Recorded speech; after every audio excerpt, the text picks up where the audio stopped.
काली हवेली का रहस्य। शिवपुर गांव के बाहर एक पुरानी टूटी फूटी हवेली खड़ी थी, जिसे लोग काली हवेली कहते थे। गांव के बड़े बुजुर्ग कहते थे कि वहां आत्माओं का डेरा है।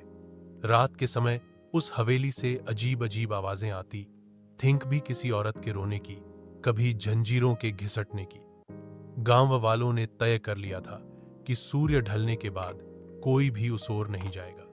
एक दिन शहर से एक युवा फोटोग्राफर आरव गांव आया। वह इन अफवाहों पर विश्वास नहीं करता था।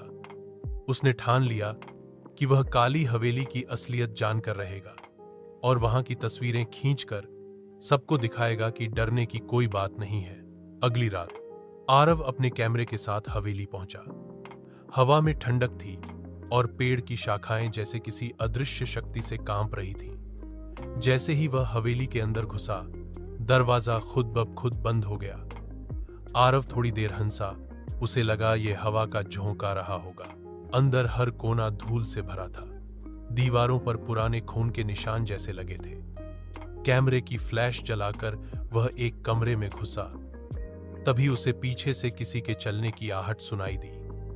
उसने मुड़कर देखा, पर वहां कोई नहीं था। अचानक उसका कैमरा अपने आप चालू हो गया और तस्वीरें खींचने लगा। हर तस्वीर में एक धुंधली सफेद साड़ी पहने औरत की झलक थी। डर के मारे उसका गला सूख गया। तभी वह औरत सामने प्रकट हुई। उसकी आंखों से खून टपक रहा था और वह धीमी आवाज में बोली, मेरी मौत का बदला कौन लेगा?